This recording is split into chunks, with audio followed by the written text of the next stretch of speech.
Good morning, welcome back to my channel Atasi Das ব্লগে তোমাদের অনেক অনেক শুভেচ্ছা। কেমন আছো? ভালো আছো? আমিও ভালো আছি। এখন থেকে আমি আমার ব্লগটা স্টার্ট করে দিলাম। উঠেছি তো অনেক সকালে, কাজকর্ম করতে তো হবেই। কী করি না করি প্রত্যেকদিন তোমাদের সঙ্গে শেয়ার করি, আজকেও করবো। তার আগে পুরো ভিডিওটা দেখবে, তো স্কিপ করবে না। ভালো লাগলে অবশ্যই লাইক করবে, সাবস্ক্রাইব করবে আর ঘন্টাটা বাজিয়ে দেবে। যখনই আমি নতুন নতুন ভিডিও ছাড়বো তোমাদের কাছে নোটিফিকেশন চলে যাবে, তোমরা টুক করে দেখে নেবে। চলো দেখতে থাকো, সাথে থাকো। ফাইনালি রান্নার দিকে চলে এসছে। এখানে সবজিগুলো খুব ভালো করে ধুয়ে কেটে নিয়েছি। কী আছে বলে দিচ্ছি। এখানে আছে লাউ কোচানো আছে, আর পেঁয়াজ কোচানো আছে, একটা উচ্ছে চেরা আছে, আর টমেটো কোচানো আছে।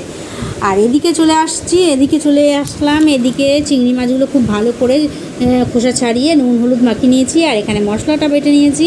এখানে হলো কাঁচা লঙ্কা আর পেঁয়াজ একসাথে বেটে নিয়েছি। এবার তাড়াতাড়ি করে রান্নাটা বসিয়ে দিয়েছি। এখানে চিংড়ি মাছগুলো আমার ভাজা একদম কমপ্লিট। তুলে দেবো, বেশি চিংড়ি মাছ ভাজলে শক্ত হয়ে যায়, সুতরাং আর ভাজবো না, তুলে দেবো। রান্নাটা বসিয়ে দিয়েছি, দেখতেই পাচ্ছ অনেকটা আগেই। এর মধ্যে কষানো কমপ্লিট, মশলা টশলা দিয়ে পেঁয়াজ টমেটো সমস্ত কিছু দিয়ে এই মশলাটা কষানো হয়ে গেছে। এর মধ্যে এবার আমি কোচানো লাউগুলো দিয়ে দেবো। সুতরাং ভালো করে কোচানো লাউগুলো দিয়ে একদম পুরো মশলাটা এই লাউয়ের মধ্যে মাখিয়ে দিতে হবে। তাহলে ভালো করে যত মশলাটা লাউয়ের ভেতরে ঢুকবে তত তো খেতে ভালো হবে, তাই না? যাই হোক, চলো পুরো লাউটা আমি এর মধ্যে অল্প অল্প করে দিয়ে দিচ্ছি। আর মশলাগুলো দিয়ে একটু নেড়ে চেড়ে দিচ্ছি। আর লাউটা দেখো আমার কতটা হয়ে এসছে, একদম অনেকটা হয়ে এসছে। আর এর মধ্যে বাকি চিংড়ি মাছগুলোও দিয়ে দিলাম। এইবার পুরোটা একদম মাখিয়ে নেবো, মানে চিংড়ি মাছগুলো দিয়ে উল্টে পাল্টে একদম নেড়ে চেড়ে একদম আর একটু ঘ্যাট হবে, আর একটু আঠা আঠা টাইপের হবে, মাখো মাখো টাইপের হবে। তারপরে নামাবো, কেননা আরও 5-10 মিনিট এটা হবে। সুতরাং বুঝতেই পারছো একটু ছাড়া ছাড়া আছে, কিন্তু সেদ্ধ হয়ে গেছে, লাউটা সেদ্ধ হয়ে গেছে। আমার রান্না একদম কমপ্লিট, রান্না শেষের পথে। সুতরাং এখন শুধু গরম গরম খাওয়ার পালা। চলো ঝটপট করে গরম গরম ভাত নিয়ে বসে পড়েছি। আর এখানে কী আছে বলে দিই। এখানে এই পাশে আছে লাউয়ের ঘন্ট, ওখানে আছে ডিমের বড়া, মাছের ডিমের বড়া, এখানে আছে ডিমের কষা। সুতরাং এটাই আজকে আমাদের দুপুরের লাঞ্চ। কর্তামশাইয়ের তো খাওয়া একদম শেষ পাতে। আর এখন আমার তো এখন শুরুই হলো না। চলো ঝটপট করে আগে খেয়ে নিই। গরম ভাত ঠান্ডা হয়ে গেলে একদমই ভালো লাগে না। আর এখানে খাওয়া দাওয়ার পর বাসনগুলো মেজে এখন বেসিনে ধুয়ে নিচ্ছি। আর কর্তামশাই তো জানো এই খেয়ে দিয়ে বেরিয়ে গেছে, ওনার তো দাঁড়ানোর কোনো টাইম নেই। সুতরাং আমার তো অনেক কাজ এখন বাকি আছে, সুতরাং বকর বকর করলে হবে না। চলো আগে ঝটপট করে কাজগুলো সেরে নিই। কাজ সারার অনেক পরে রাত্রিরে চলে এসেছি। দেখতে পাচ্ছি একদম সোজা রাত্রিরে চলে এসেছি, কেননা মাঝে টিফিন খেয়েছি। এখন রাতে চলে এসেছি। রাতে শুধু ভেবেছি আমি লাউয়ের ঘন্ট দিয়ে খাবো, কারণ ও হাজিভুজি দিয়ে খেলে আমার তৃপ্তি হয় না। সুতরাং আমি লাউয়ের ঘন্টটা আমি খুব পছন্দ করি। সুতরাং লাউয়ের ঘন্ট চিংড়ি মাছ দিয়ে এটা দিয়ে ভাতটা খাবো। চলো আগে খেয়ে নিই। খাওয়া হয়ে গেল, খেয়ে দিয়ে উঠে এখন বাসনগুলো মেজে বেসিনে ধুয়ে নিচ্ছি। আর কর্তামশাই তো দাঁত ব্রাশ করতে চলে গেছে। আমার এখনও অনেক কাজ বাকি আছে, সেই কাজগুলো সারতে হবে। কখন কী করবো কিছুই বুঝতে পারছি না। চলো আগে ঝটপট করে কাজগুলো। এই কিছুক্ষণ আগে রাতের খাওয়া দাওয়া শেষ করে ওদিকে সমস্ত কাজকর্ম সেরে চলে এলাম তোমাদের সঙ্গে কথা বলতে আর ব্লগটাও শেষ করতে। এখন অনেক রাত হয়ে গেছে, সুতরাং অনেক কাজ এখনও বাকি আছে। সুতরাং অনেক কিছু কাজই এখনও বাকি আছে, যে কাজগুলো এখনও হয়নি। আর আজকে এটু কাজকর্ম ওইদিকে সারা হয়ে গেছে, বেশি বসে করে একটু জায়গায় মুছে সমস্ত ওইদিকে কাজগুলো সারা হয়ে গেছে। এখনও দাঁত ব্রাশ করা হয়নি, জল ফল ভরা হয়নি, টুকটাক কাজ হয়েছে। যাই হোক, সেগুলো বাদ দিলাম। আর সকাল থেকে আজকে কী করলাম না করলাম যতটা পারলাম তোমাদের সঙ্গে শেয়ার করলাম। তাও একবার বলে দিই সকাল থেকে কী করলাম। আজ সকালে উঠলাম, সকালে উঠে ঘরটা ঝাড় দিয়ে মুছে টুচে বিছানা তার আগে ঝেড়ে পরিষ্কার করে তারপরে টুকটাক জল টল ভরা ছিল, ঘরে জামা কাপড়গুলো ঠিকঠাক করা ছিল। তারপরে স্নান করতে গেলাম, স্নান করে পুজো দিলাম, পুজোর পরে রান্না দিয়ে গেলাম। একটু দেরি হলো আজকে রান্নাটা। যাই হোক, রান্না কী করলাম সেটা বলি। দেরি হলেও আরও দেরি হয়ে গেল, কিন্তু আজকে বাজারে এসেছিলো তাড়াতাড়ি, যেটা সত্যি কথা বলবো, মিথ্যে কথা বলবো না। আজকে এসেছিলো বাজার তাড়াতাড়ি, অনেক দেরি হয়ে গেছে আজকে একটু ওইদিকে করতে বাজার তাড়াতাড়ি আসলে হবে কি, ঝামেলার জিনিস এসছে। লাউ কাটতে বসেছি, তারপরে লাউ কেটে উঠে ওই কুচি করো, তারপরে বুটিতে তো কাটি, কেটে তারপরে ওটাকে তারপরে ভালো করে ধুয়ে টুয়ে রেখে তারপরে লাউ কাটার আগে আমি ধুয়ে নিই, কাটার পরে আর ধুই না। তারপর ধুয়েই ওটা মানে গুছিয়ে রাখি। তারপরে ওই লাউ কাটাটা হয়ে যাওয়ার পর আরেকটা ঝামেলার কাজ, সেটা হলো চিংড়ি মাছ বাছা। তাও 300-350 মতন চিংড়ি মাছ, সেগুলো বাছতে হয়েছে। বুঝতে পারছো কী ঝামেলার কাজ। সেই চিংড়ি মাছ বেছে ধুয়ে টুয়ে সেগুলোকে নুন হলুদ মাখিয়ে রেখে তারপরে মশলা বাটতে হয়েছে। মিক্সি তো নয়, আমি তো শিল নোড়াই বাটি, সেটা তোমরা জানো। তা সেই মশলা বেটে তারপরে গেছি রান্না করতে। এই হলো আজকে ঝামেলার পর ঝামেলা। আর হলো রান্না টান্না হওয়ার পর আজকে দুপুরে তোমরা খেতে বসাও। দুপুরে ছিল কি বলে দিই, আজ দুপুরে ছিল মাছের ডিমের বড়া, বড় বড় মাছের ডিমের বড়া।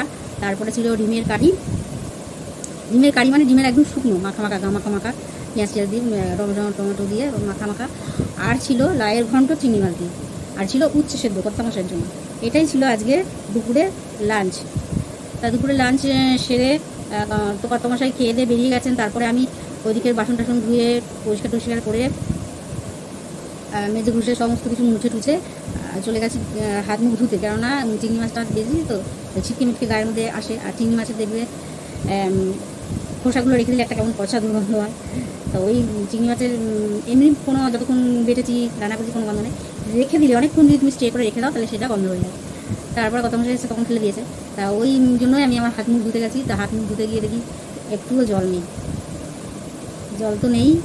মানুষ বাথরুম পায়খানা গেলে সেই সময় যদি বাথরুম পায়খানা পেয়ে যেত তাহলে রিস্ক হয়ে যেত। কেননা তখন কত মাসে হাত মুখ ধুয়ে গেছে, সেই জন্য জলটা বালতিতে রাখিনি। তখন হয়তো জল ছিল না বা কিছুই, কোনো কারণে হয়তো তাড়াহুড়োর সময় হয়তো ভরেনি বা কোনো কারণে হয়তো জলটা কম রেখেছিল। আর আমি গিয়ে জলটা ওই হাত মুখ ধুতে হবে বলে আমি ওই পায়েটায় ঢেলেছি, টয়লেটের ওইখানে দিয়েছি।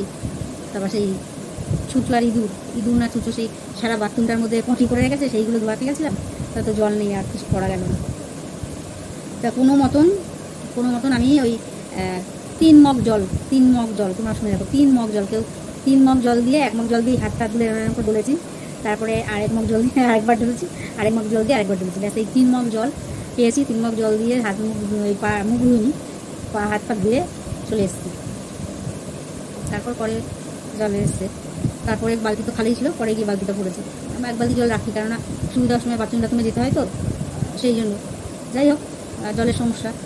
আর তারপরে এসে এখানে বসে একটু ফোনে কথা বলছিলাম, একটু বাড়িতে ফোন করেছিলাম, ওইটুকুনি। তারপরে চলে গেছি, টুকটাক কাজ ছিল সেইগুলো সেরে তারপরে চলে এসেছে কর্তা মশাই। আজকে টিফিন নিয়ে, আজকে টিফিনে এসছে ওই যে পাঁপড় আছে, সেই আঙুল পাঁপড়গুলো হয় না, আঙুল পাঁপড়। আর প্যাকেটের মধ্যে দেখবে চাল ভাজা টাইপের, ওই চাল ভাজা আঙুল পাঁপড় এইগুলো এনেছে। ওইগুলো আজকে টিফিনে খেয়েছি, তোমাদের সঙ্গে শেয়ার করেছি না করিনি মনে হয়। ওইগুলো আজকে টিফিনে সন্ধ্যাবেলা খেয়েছি। খাওয়ার পর কত মশাই জিজ্ঞেস করছিল প্রায় মোমো আনবো। আমি বললাম না, একদমই না, প্রায় মোমো কিছু খাবো না। এমনিতেই মশলা দুবেলা খেয়েছি। লাইভ ঘন্টা বেশি মশলা নয়, পেঁয়াজ দিয়ে। আর ওইটাও ঝাল হয়েছিল, ডিমের কারিটাও ঝাল হয়েছিল। ডিমের কারি তো কত মশাই তো বলছে খুবই ঝাল হয়েছে। তা ওই জন্য না, আর ফ্রাইটাই জিনিস একদিনই ভালো লাগে না খেতে ইচ্ছা হয় না, আনে তাই খেতে হয়। সেখানে ওগুলো আনতে হবে না। আর এখন আলু মাখাও আনতে হবে না, আবার মুড়ি খাবো, তারপর রাত্রে ভাত খেতে পারবো না। তার থেকে ওই একটা পাঁপড়ের প্যাকেট নিয়ে এসো। তো পাঁপড়ের প্যাকেট আনার কথা বলাতে তো ওই পাঁপড় এনেছে আর ওই মুড়ির প্যাকেট এনেছে। তো ওগুলো বসে খেলাম। পুদিনা বাদাম ছিল ওই 10 টাকা প্যাকেট, এই প্যাকেটটা কিন্তু 10 টাকা দাম, ওই প্যাকেট এনেছে। তো বাদামটা রেখে দিয়েছি, বাদামটা খাইনি, ওই 2 প্যাকেট খেয়েছি। এই ছিল সন্ধ্যাবেলা টিফিন। সন্ধ্যাবেলা টিফিনে অনেকটা পর চলে গেছি রাতের টিফিন করতে। সরি, দেখেছো মাথা খারাপ। সন্ধ্যাবেলা টিফিনে অনেকটা পর চলে গেছি রাতে ডিনার করতে। রাতে ডিনারে আজকে কী ছিল সেটা তোমাদের সঙ্গে তো শেয়ার করেছি। আজকে রাতের ডিনারে আমি অন্য কিছু হাজিবুজি খাইনি। আমি খেয়েছি শুধু লায়ের ঘন্ট আর ভাত। সত্যি কথা বলতে একদম সত্যি কথা, লায়ের ঘন্ট আর ভাত খেয়েছি। আর ওই লায়ের ঘন্ট হলে তো তোমরা জানো আমার খুব পছন্দের একটা জিনিস, লাউ চিংড়ি। আর কেমন দুধ করেও করি, যেটা খেতে বেশ ভালো লাগে, ঝাল নুন ঝাল সব ঠিক থাকলে বেশ খেতে ভালো লাগে। আর কর্তা মশাই খেয়েছে লায়ের ঘন্ট দিয়েছি, ও আর ডিমের বড়া খেয়েছে, ডিম খেয়েছে, এইগুলো খেয়েছে। আমি ওসব কিছু খাইনি, আমি ওই লায়ের ঘন্ট দিয়েই ভালো খেয়েছি। তাই এই হলো আজকে সারাদিন কী করলাম না করলাম তোমাদের সঙ্গে শেয়ার করলাম। আর বৃষ্টি আজকে হয়েছে, হয়নি তা না, বৃষ্টি হয়েছে। তো ওরকম বৃষ্টি হয়নি সারাদিন ধরে, যে বৃষ্টি তেমন হয়নি, হয়েছে বৃষ্টি ভেসেছে দুপুরের দিকে। মানে তখন করা বাজে 2:30, 3টে নাগাদ এরকম মুষলধারায় বৃষ্টি হয়েছে। তখন একদম বেশ ভালো বৃষ্টি হয়েছে। বিকেলের দিকে মনে হয় হয়েছে, আমি বাইরে তো গেছি তখন একটু ভেজে দেখছিলাম। তো বৃষ্টি আজকে হয়েছে, বৃষ্টি হয়নি বলবো না, বেশ ভালো বৃষ্টি হয়েছে। ক্যামেরার দিকে তাকিয়ে কথা বলছিলাম বলে তোমরা ভেবো না তোমাদের দিকে তাকিয়ে কথা বলছি। আমি এরকম করে তাকিয়ে এক দৃশ্যে তাকিয়ে থাকবো, এদিকে ওদিক আমি চারিদিকেই থাকি। যাই হোক, আর বৃষ্টির কথা বললাম, ওয়েদারের কথা বললাম। ওয়েদারটা আজকে বেশ ঠান্ডা আছে, আবার গরমও আছে। ফ্যান চলছে, ঠান্ডা যে শীত করছে ফ্যান চালালে তেমন না। ফ্যানটা বন্ধ করলে গরম লাগছে, আবার ফ্যান চালালে একটু ঠান্ডাই লাগছে। এরকম ওয়েদারটা আমার ভালোই লাগে, খারাপ লাগে না। আর আজকে লাইয়ের ঘন্টা দিয়ে বেশ ভালোই ভাত খেয়েছি। আর আজকে সব কটাই বেশ ভালো হয়েছে। আর ডিমের তরকারিটা তো প্রচণ্ড ঝাল হয়েছে। কর্তামশাই বলছে বাবা রে কি ঝাল কি ঝাল কি ঝাল। তারপরে বলছে না লাউ ঘন্টটা খাবো না, ঝাল ঝাল হচ্ছে না, লাউ ঘন্ট অতটা ঝাল হয়নি। তারপরে আমি চিংড়ি মাছ দিয়ে বেঁচে দিলাম, তারপর খেলো লাউ ঘন্টটা খেলো, আর ডিম খেলো, আর ডিমের বড়া খেলো। খেয়ে দিয়ে উঠে দাঁত ব্রাশ করে শুয়ে পড়েছে মানে মোবাইল লিখছিল, এখন ঘুমাচ্ছে। আর আমার এখন কোনো কাজ হয়নি, এখন দাঁত ব্রাশ করা কিচ্ছু হয়নি। চলো ঝটপট করে আগে করে নিই। ফুটের পর দিনটা বেশ মোটামুটি বেশ ভালো গেল। আর লাউয়ের ঘন্ট দিয়ে বেশ ভালো দারুণ করে ভাত খেয়েছি। আর বিশেষ কিচ্ছু বলার নেই, ব্লগটা অনেক বড় হয়ে যাবে, রাতও অনেক হয়েছে। চলো আজকের মতন ব্লগটা এখানে শেষ করি। Good night.